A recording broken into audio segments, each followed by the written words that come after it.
কুণাল পিছন থেকে অভয়কে ছুরি দিয়ে মারতে আসে, আর তখনই শ্রদ্ধা কুণালকে ধাক্কা দেয়, আর কুণাল মাটিতে পড়ে যায়, আর শ্রদ্ধাও পড়ে যেতে লাগে।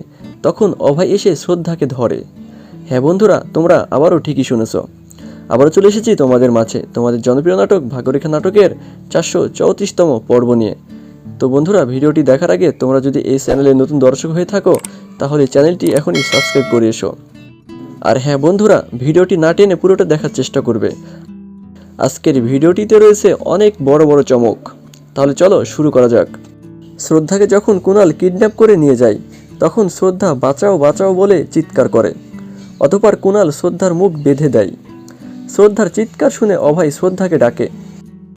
রোশনি যখন শ্রদ্ধার মুখ চেপে ধরে তখন শ্রদ্ধা রোশনির হাতে কামড় দেয়, আর রোশনি তখন শ্রদ্ধাকে চড় মারে। শ্রদ্ধা রোশনিকে দেখে ফেলবে বলে রোশনি তাড়াতাড়ি মুখ ঢাকে। কুণালের হাতে থাকা ব্যাগটি শ্রদ্ধা নিতে গেলে কুণাল শ্রদ্ধাকে ধাক্কা দেয়, আর অভয় দরজা ধাক্কায় শ্রদ্ধার কাছে যাওয়ার জন্য। অনেক চেষ্টা করার পরে অভয় ভেতরে আসে। অভয় এসে দেখে ভেতরে কেউ নেই। কুণাল শ্রদ্ধাকে লুকিয়ে রাখে। অভয় শ্রদ্ধা শ্রদ্ধা বলে ডাকে। অতঃপর অভয় শ্রদ্ধাকে খোঁজাখুঁজি করে। তখন অভয় শ্রদ্ধার ঘড়ি পরে পায়। শ্রদ্ধার ঘড়ি পাওয়াই অভয় মনে মনে সন্দেহ করে, আর শ্রদ্ধা শ্রদ্ধা বলে ডাকে, কিন্তু শ্রদ্ধা কোনো কথা বলতে পারে না।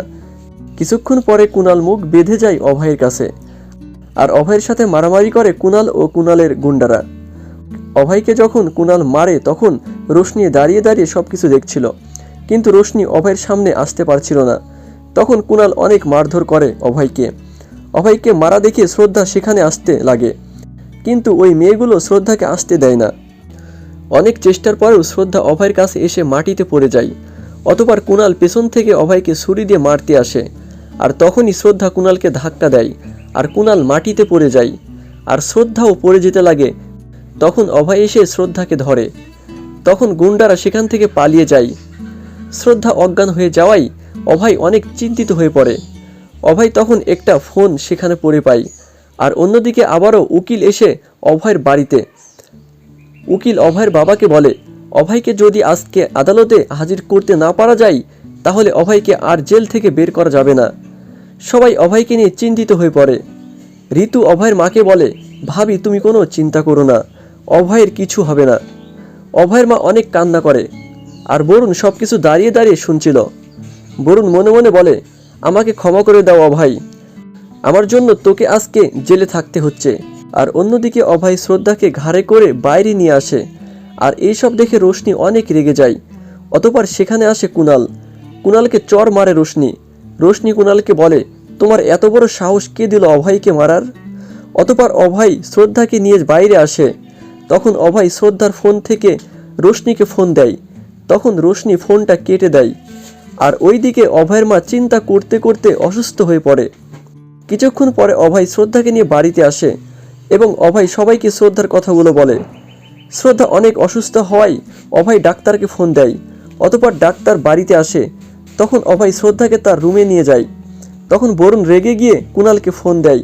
বরুণ কুণালকে বলে, কুণাল তুই শ্রদ্ধাকে কি করেছিস? বরুণ কুণালকে অনেক বকাবকি করে।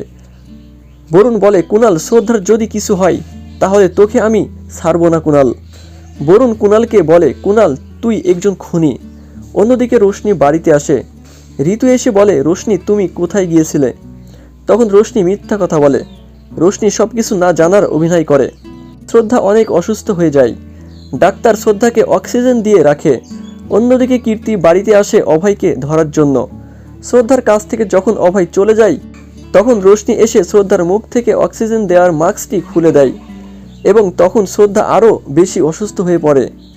তাহলে কি আবার শ্রদ্ধাকে বাঁচাতে পারবে না অভয়? সেটা তোমরা জানতে পারবে আগামী 435তম এপিসোডে। ততক্ষণে তোমরা আমাদের এই চ্যানেলের সাথেই থেকো। আর হ্যাঁ বন্ধুরা, তোমরা যদি আমাদের চ্যানেলে নতুন দর্শক হয়ে থাকো তাহলে চ্যানেলটি এখনই সাবস্ক্রাইব করে এসো। ভালো থেকো, সুস্থ থেকো, ধন্যবাদ।